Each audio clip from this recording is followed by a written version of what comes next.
you should be able to communicate with every cell in your body. But they take the knowledge from you to confuse you so that you can make an error in this life that you have to pay for in the next one. These are the basic laws of energy conservation. Entropy. They know how to harness the decay of the entropy on the dark side at a negative energy in order to generate positive progressive energy. Right. So taking dark forces, using them to produce things to assist the light. In other words, buying light bulbs so the house ain't dark. Right. So it requires the entropy, the breakdown in the energy, in order for the energy to alter form. When the energy begin to move, it produces friction, which generates light. And from the darkness come the light. That's all Egyptian science. Right? And the Egyptian science come from over here. The temple priests was all priests of the order of Tahuti, who went to teach all the people of the world by setting up universities of all types all around the world according to the culture of the people in the local area. The goal you're not supposed to upset the culture of the people of the land. So they did exactly the opposite to us. But our culture persisted, and it bubbled up in the blues, R&B, altered the music, right? And then you get into hip hop. And hip hop become the most powerful aspect of our culture. And it also become the most powerful vehicle to transfer information from tribes chief to tribe chief without them ever seeing each other. Put it in a song. Indeed. Rod, in terms of, earlier you talked about women creating men to protect them. In terms of reincarnating in this realm, many people have asked, can you reincarnate into different races? What I want to know is, can you reincarnate into different genders? Like you talked about you being Tahuti. Have you ever been a woman in a past life? Can we talk about some of your past lives? Like, have you been a woman in the past life? I always come back as the protector. Always come back as a protector. Is it possible to go as from a woman one life? Yeah. Okay. Some of the contracts that people choose before they incarnate. They might choose a 7-life path. That means they make an agreement they want to live 7 distinct different types of lives before they finish their university degree. Interesting. Very interesting. Wow.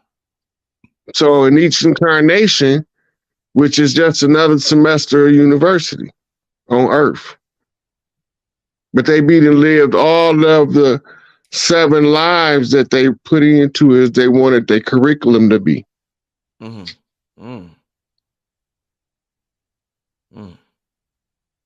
And you can end it at any time just by waking up to who you are. You can get out the matrix. Would you say every death is an assisted suicide because essentially it's mind over matter, and whenever a person dies, they essentially want to die? Would you call it a assisted suicide? Every death? No, not necessarily. It could be in their soul contract. It could be in their soul contract. Your soul contract is your curriculum for the semester. Ooh. What's your semester is your lifetime? Yeah. Okay. When you get multiple semesters, that's why I say you might have a 7-life degree. Yeah. Where you got to get 7 life experiences of 7 different kinds in order to graduate from University Earth and get your degree. Rod, how many times would you say you've been down here, my brother? Just curious. Somebody like yourself, you know a lot. How many times has Rod been in this realm? I lost count. Give me a. But sometimes I don't never come to full consciousness as to who I am.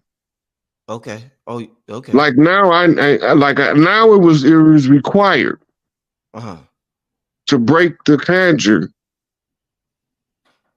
that had us discussing which side of the water we come from.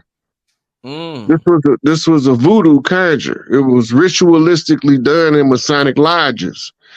The overt paper genocide was the paper trail for us to trace back what they did to switch us out and put us off in the Trail of Tears and switch us out with the Dawes Roll Indians, the $5 Indians, the ones they brought over as servants. We ain't never supposed to be able to read the history books and know who their mortal enemies was until the French Revolution and the Spanish Inquisition and the expulsion of the Moors from Spain. So we supposed to be so convinced that we Moors that we don't know what side of the water we from. I'm Mississippi clay dirt. I know I'm from over here. I have multiple lives of going through the bayou in Louisiana to my big mama to be blessed again to come back in a lifetime. And then this time I end up having to go see her in the inner city. I automatically knew from birth something is wrong. I didn't know what it was yet though. So over the years, we learned to read the language that the other elders put into the community. Then they sent us from community to community, learning the local languages of the local clans. We call it the local slang or the local lingo. Everybody got their little way they use tribal tongue to flip code. And you have to be exposed to a certain amount of tribes in order to read what's called the Grand Tribe Design. The Grand Tribe Design tells the other chiefs to organize, and then organize. It's time to reclaim the land. They can't stop what's coming. And this is all part of the big graduation ceremony. The final hurrah.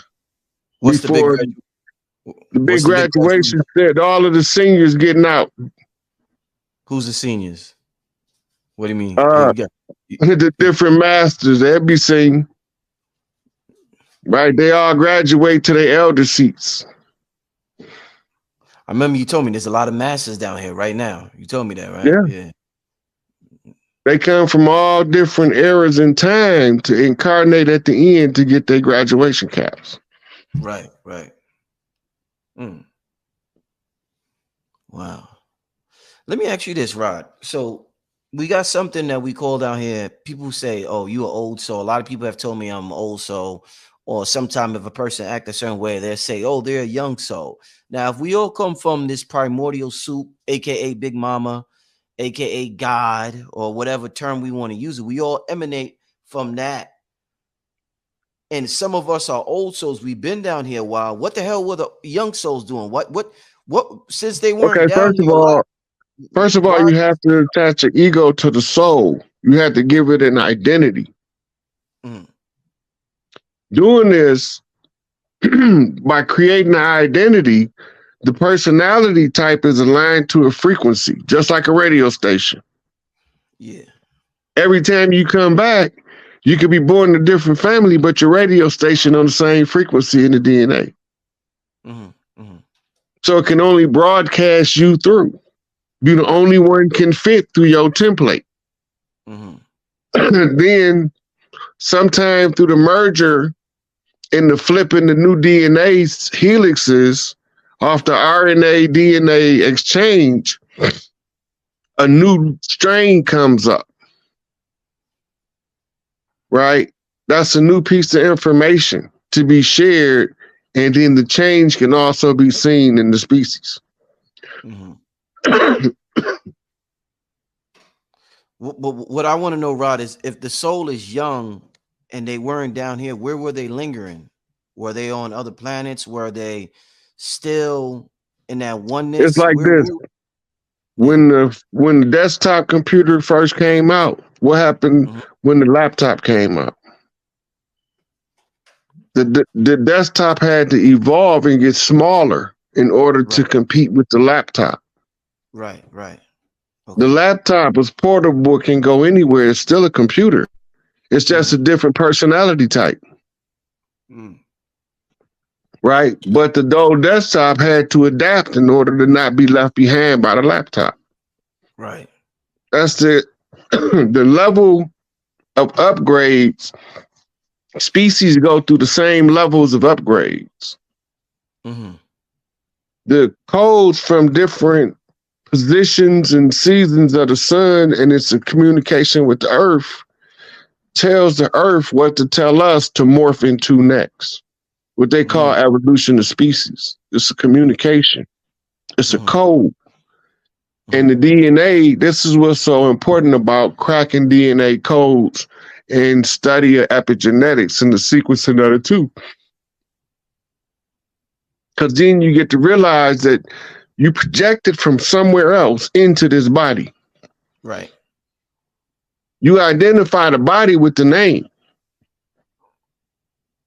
Right? But the body ain't the name. The name is just the way that you express to get your attention. This is a mental, what they call lock and trigger. So after you become programmed with your name, you take on the identity, you begin to build an ego. Everything that somebody say about you that you accept as true becomes part of your ego. And that's your false self. Because you never tested any of that information, you just accepted it. But when you start to know yourself, all of those things start to fade away. They call that the purification of the ego. So that's the whole esoteric philosophy behind the occult and the mystics schools of thought being expressed through religion and redundant application. Religion is just a redundant application to something over and over. Right? But religion comes from the root to bind down. So they performing the function, but if you don't never figure out what the function is, you'll be seduced by it and become a slave to it. But as soon as you find out the function, you can unlock the hold it has on the psyche in order to be a liberated mind. Right? That's why you challenge your own paradigms among yourself. So that you can make sure that you agree with everything you believe. Because you might not agree if you examine it. So Rod, you made the analogy about degrees, university degrees, us graduating from Earth, getting university degrees. Let's use the degrees as an analogy. We got associates, we got bachelors, we got masters. If we get these people who get these university degrees, where do they go in the afterlife? Where do the people who got the associate's degree go in the afterlife? Where do the people who got the bachelors? And where do the masters? Where does Rod Hayes go? Where does Rod Hayes go when he graduate with his master's degree? Where's your soul going, my brother? Let's use these as examples. Where are they going? I'm dean of the university, so I'll always be here. Right? I got to come to the end to close out each cycle by making the ones practice major characters close them out. Right? So I'm going to always be here. Right. My consciousness was created to be compatible with the species that evolved to the planet, in which I would always take the highest form of human.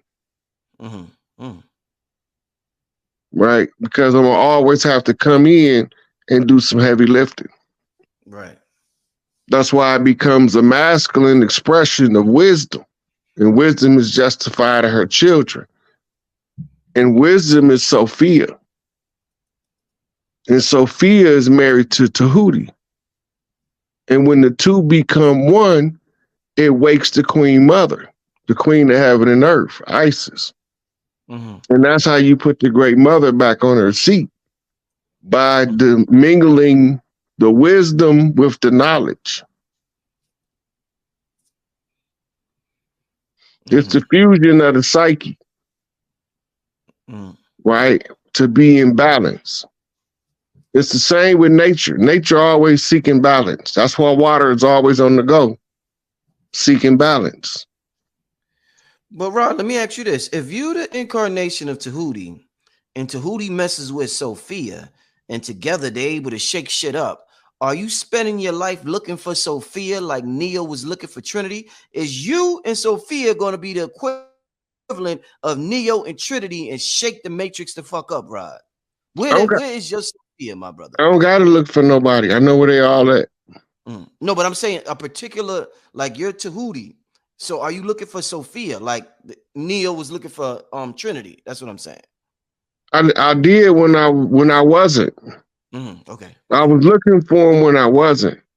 See, this is what all of the codes is telling us. The Queen Mother picks the wife for the king to be. Right. He can't be king to be until he find the one that the Queen Mother picked without the Queen Mother ever telling him. Ooh, pick it. Okay. Without being told who to pick. Now, she don't know the Queen Mother picked her, and he don't know the Queen Mother picked her. Yeah. The only way he can find her is if he followed the way of wisdom and she followed the way of righteousness. Right. Right? So naturally, the wise thing to do is to seek peace. And the righteous woman is a peacemaker. Right? Because she wants comfort in her home. Right? But then they're going to send you out to clean some shit up when the time comes. So you're going to figure it out later on when it look like it's too late. But it's going to come with an assignment. And that's how the pretender to the throne gathers the support to seize the kingdom and restore the land by following the steps of pretender to the throne, going about pointing to all of the ones doing the work. I ain't doing this looking for nothing. I'm doing this to show everybody where everything at. Right? When they understand what's been taking place, it was some voodoo shit. So they told us voodoo was evil and to stay away from it, so we could never figure out that they was using voodoo on us. That's that trick I talked about in the beginning. Stay away from that, then they using this shit. Okay. Yeah. Even our music, they knew we used to trade messages in the music. That's why they used to call our music race music. Right. The blues. All them's codes. Rock and roll was birthed by Little Richard, Chief Screaming Hawk. All that shit codes. Tears of a Clown, Smokey Robinson, High Chief Hayoka. From the land. He not no African, he'll tell you. But he proud to be black. Understand we at war. The war is the war of the mind of the people. The people have to determine who they are. The self-realization is also the activation of the new system. With us being back on top. The ones who don't understand the message is telling you who they are because they can't digest the message, so they have to attack the messenger. It's over their pay grade. Right? So we have different cross sections of the community. The ones who know what's going on, they know what I'm talking about. But the ones that's part of what we call the conscious community, them the niggas that's in the way. They more in the way than them church folks. And the church folks been in our way a long time. Now it's these so-called conscious folks, part of their so-called woke culture. And I don't got nothing to do with none of that shit. My only thing is I'm informing the people that I came to exercise my blood right to reclaim and redeem this land and raise the matriarchy and put the chiefs back on power on the land. It's already being done under continuity of government, but they don't want to read the document because that required them to do something to verify something. Right. Okay. They gave us everything back. It's in the Indigenous Rights Act, but they don't know how to read the documents. We just got to know how to restore the original government. We have to revert back to a time before the advent of what we call the United States constitutional government. We have to go back to the Confederate tribes' oral constitutions and issue the oral edicts of the chiefs. We can't use their system to overthrow their system, because by doing that, you supporting their system. You have to divorce yourself from their system, use the original system of the tribes that all tribes understand, and put it in the public domain. Right. So we tell the stories and go over the history. I done read thousands of books, man. I don't have time to every other word give you the book. Right. And then especially when I'm not doing a class where I'm pulling the receipts. But at the same time, it don't matter what anybody think. You know, I don't have no beef with nobody from that. I don't got no beef with nobody.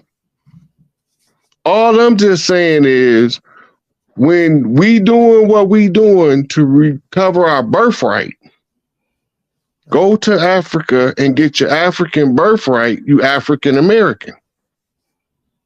And then you will have a leg to stand on to put some weight on somebody for reparations.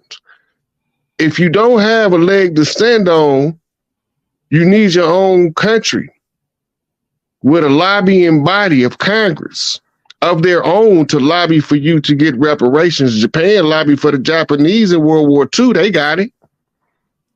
But ain't no African country saying you from there. Lobbying for you to get reparations, giving you dual citizenship because they know you've tied to the land over there. I've been talking to Pan-Africanists studying Garveyism for years. They all over there say the same thing I'm saying. We from over here. It is some African in us. We've been marrying them motherfuckers for thousands of years. But if they tell you they not making it up at 21andMe blood tests, DNA test shit, it says for entertainment purposes. The narrative is to steer us away from the birthright to the land over here. The narrative has to disassociate us from the land called America. But we was already here before Columbus came. Right? So we have to go back to our system from before Columbus came in order to overthrow their system with our system. All of these wise legal counsels can't understand that the grandfather clause is in full effect when we go from Admiralty Maritime back to the law of the land and the totem pole.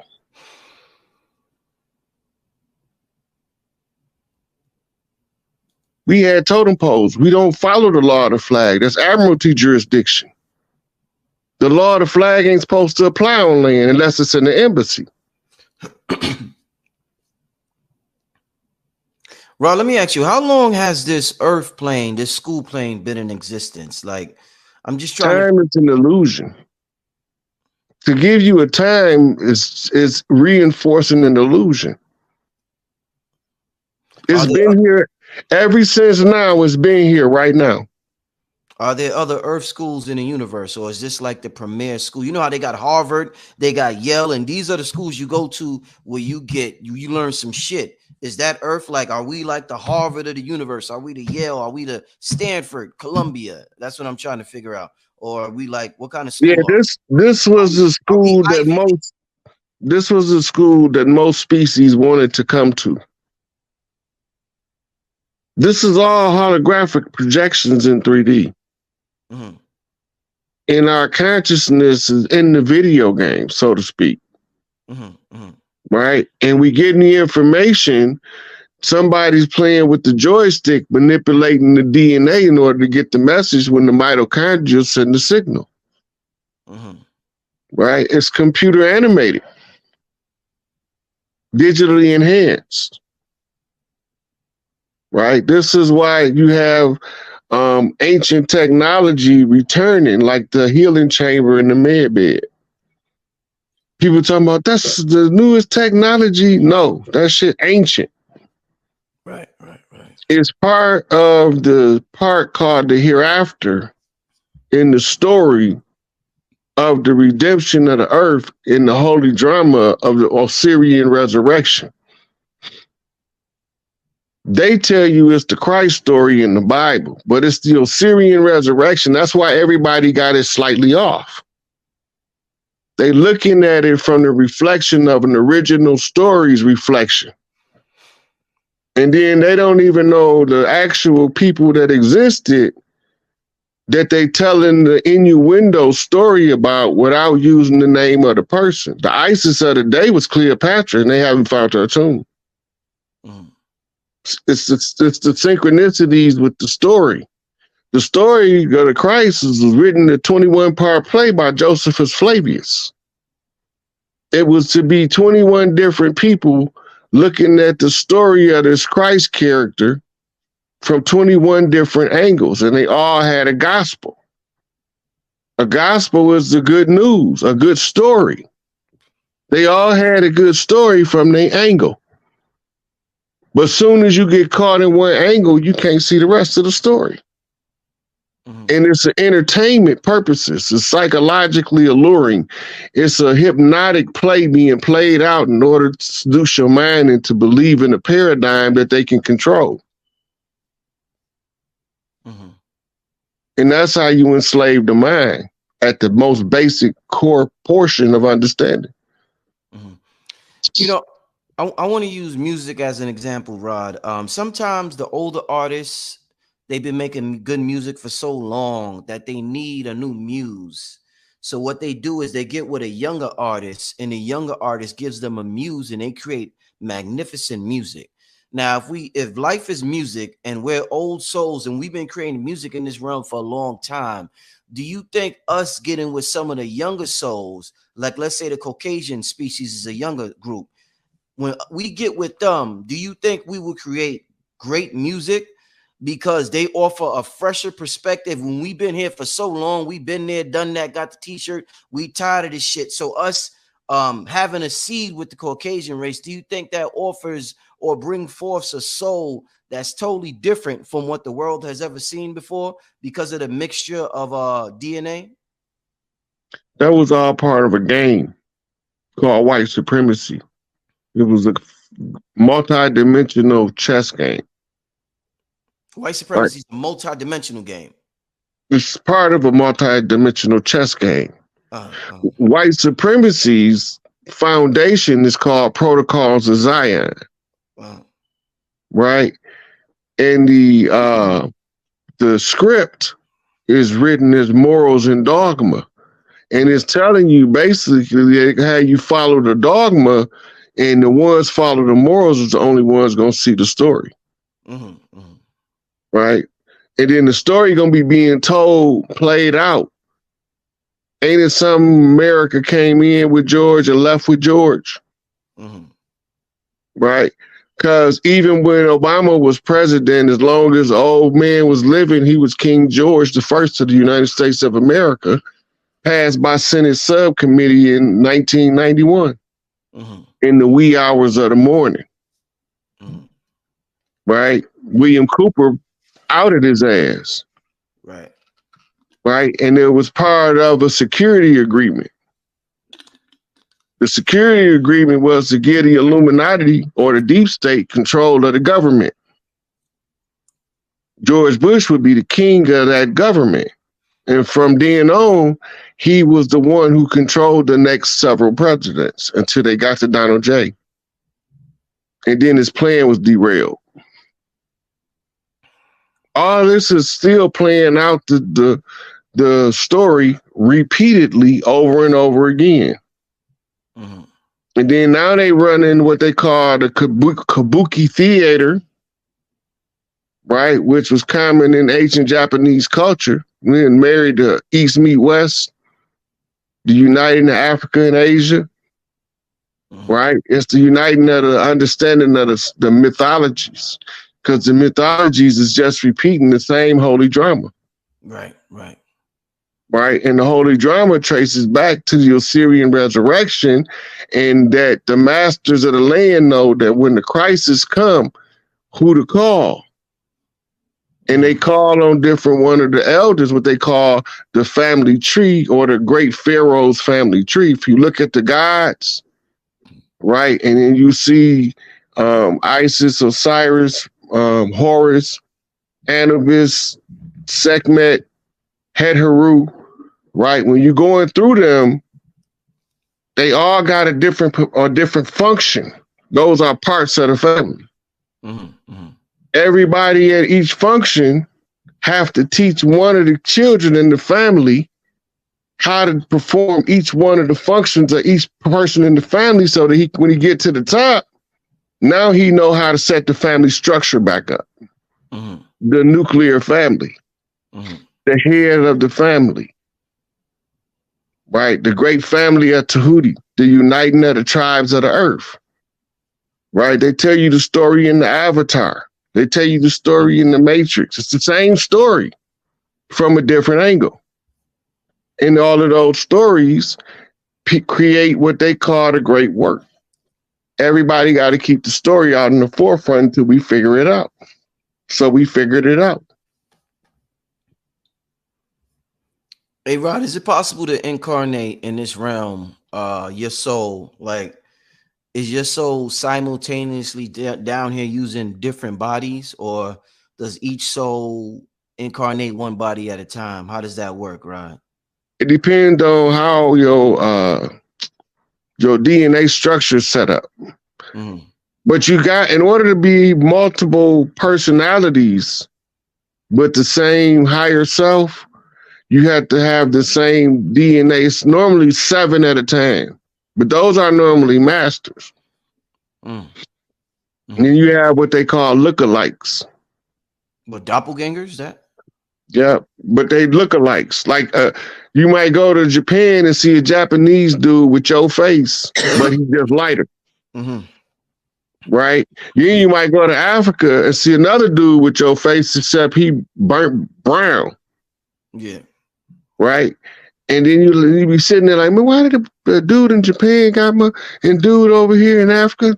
And you're looking at the facial cranial structure. Yeah. And the energy that comes in is the DNA tells it how to form. Y'all are tuned to the same physiological frequency in order to produce the outline of the form. Mm-hmm. And this is also another expression of the self. Mm-hmm. Right?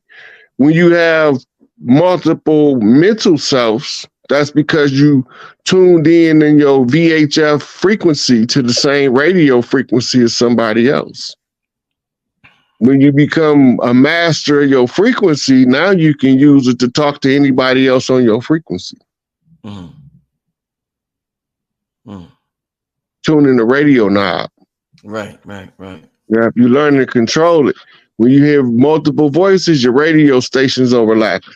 You got to tell the other radio station, hey, turn off until you get down to the station you want to hear. Mm. Right? That's how you call practicing the control of the man, to keep the mind, the monkey mind, the Sacco Mao, from driving you into the nut house. Hmm. But then some of us is conscious of how to do it, but we too lazy to do it and mad because we get the results of not doing it. Mm-hmm. Mm-hmm. We want somebody else to do it for us. Is there anything you think a soul looks for when, like, say when a soul's ready to incarnate down here and they're looking at a man and a woman and they know they they're about to get busy and have sex. Is there any personality traits that this soul looks for? Because sometimes the people we call masters, they come from the people we least expected. They may come from a crackhead, they may come from a junkie, they may come from just a regular Joe. They don't come from sometimes you would think two conscious people produce masters, but it don't work like that all the time. So is there anything that these souls are looking for when they want to come down here, these advanced souls? Yeah, open channels.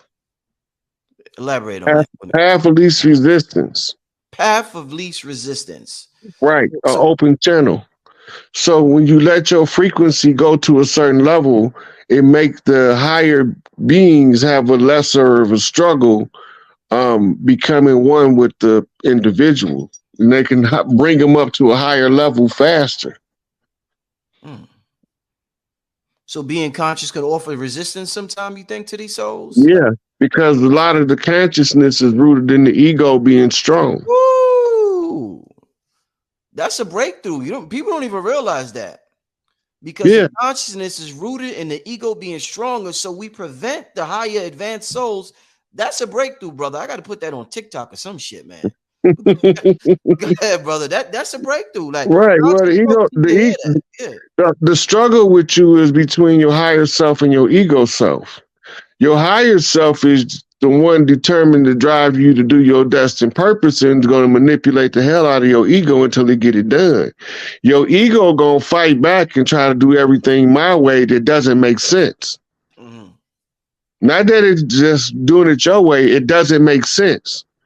So it's defying logic why you doing it your way that makes your higher self rebel. Right. And force you to go down a path that's going to force you to straighten up. Wow. And you doing it to yourself the whole time, trying to not be who you are, trying to be who the world told you to be. You got to be who you are. The more you want to be what the world want to be, that's the greater your ego develop. Because your ego is the sum total of all of the things people told you about yourself that you believe, and you use that as a protective defense against the inner child. And the inner child only wants the higher self to parent it and guide it through the world. Right? But the ego take over, smother the inner child, and now he's at war with the higher self. So you find them sitting in the penitentiary for 75 years. They was too real for the streets. That's what we talking about. That energy exchange with the self drives you to put yourself in a circumstance. Your higher self gonna put you wherever you gotta be in order for you to fulfill your life purpose. Yeah, sometimes your life purpose is just to deliver one message to one individual that's in a far distant place from where you currently sitting. So it would be one person listening to Brother Rich that got the message they needed to get that changed their life forever. And now you did your whole life mission. Now you can go about your business and create whatever life you want to after that. See, we think when we do our life purpose that it takes our whole life. Sometimes it just takes a class encounter. Right. You know, because we help other people to help us.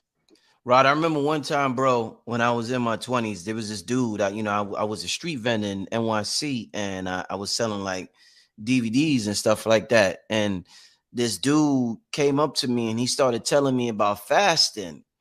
And the brother inspired me to go on the biggest fast I ever went on. I remember it to this day. It changed my life forever. Made me stop eating a lot of things I was eating. And I never seen the brother again. Seen him one time in my life. One time he inspired me to do the biggest fast I ever did. Then I just never seen the brother again. So in encounters like that, what would you describe that as? Where you do, you want to look for the motherfucker to thank him, like, yo, thank you, but I never found the brother again. It just, what would you describe? Look, in your book of life, you might have asked for a pass right there, flea flicker. A what? Come on, brother. You got. Come on, what did you just say, man? You asked for what? A pass. You said a flea flicker. What's that? Yeah. In football, flea flicker is the razzle dazzle play on the football field. Oh, okay. Right. Okay. And you might have wrote in your book of life, if I happen to end up right here, that's where I want to put my inspiration spot at. So it's like you stored it there in your life path. And if you get there, you get that inspiration. That was the reward. He was just there as the shopkeeper holding the reward until you came and got it. Oh, damn, bro. He there, but he not there no more. Yeah. You see? And your paradigm changed because of that encounter. That's how you you read the signs in your life like that. Mm-hmm. And the more you understand your path that you took, the more you understand the destiny you're supposed to take. Mm-hmm. Right? And because it's going to be training you for the next wave of events. Mm-hmm. And your greatest task going to come when you can look back on it all and know exactly why you did it. Mm-hmm. Good, bad, or indifferent. You ain't supposed to be squeaky clean, but you're going to pay for your dirt before you get out of here. Mm. That's part of the game. Mm-hmm. Mm-hmm. Right? So the dirt had to be enough to draw the misery on the person. Mm-hmm. Right? So now that they did their dirt, they enjoyed it when it happened, laugh now, cry later. But some of us wasn't about that laugh now. We was about that figure it out. Straight face. And then later, we can laugh about it because we're going to figure it out. Mm-hmm.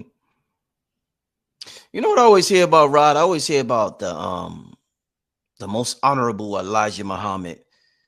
They be like, yo, he on the mother wheel. He ain't passed away. He's on the mothership, or what's that called? The mothership or the wheel? The mother.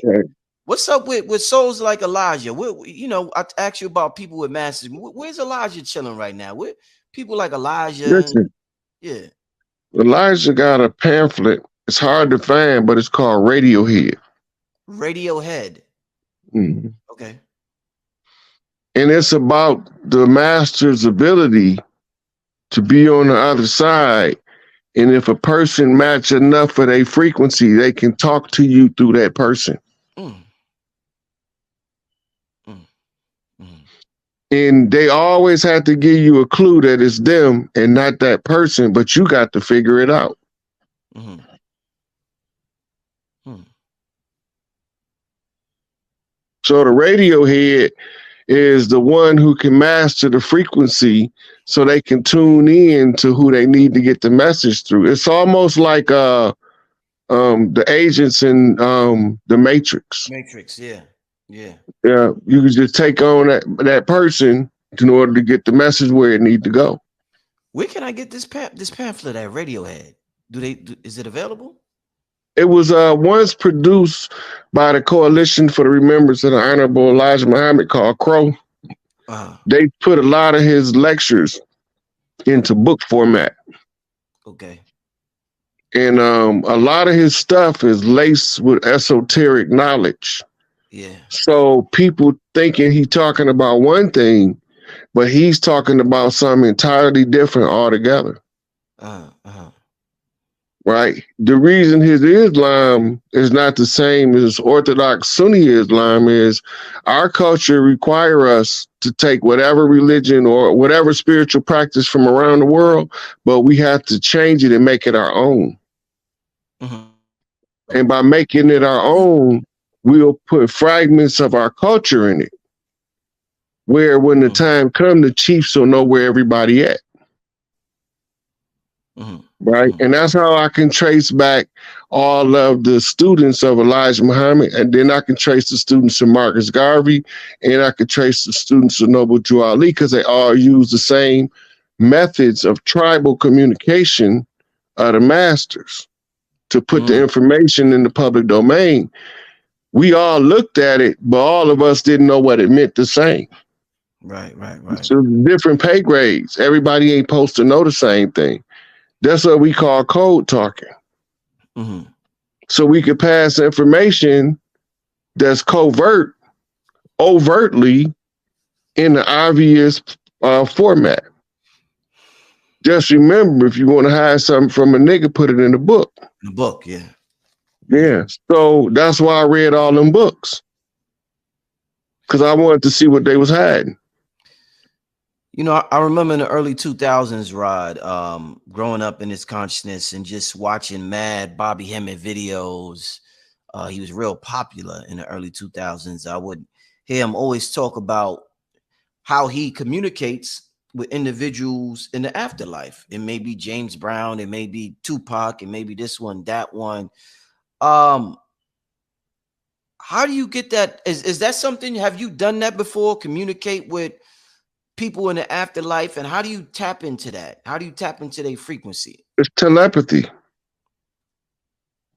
Just because you don't have a physical body don't mean you still can't talk with telepathy. Right? And some of them come in dream format. They come as dream walkers. So you will know you're not asleep. You like in a meditative trance. And then the reality will shift. But you know you're not asleep. So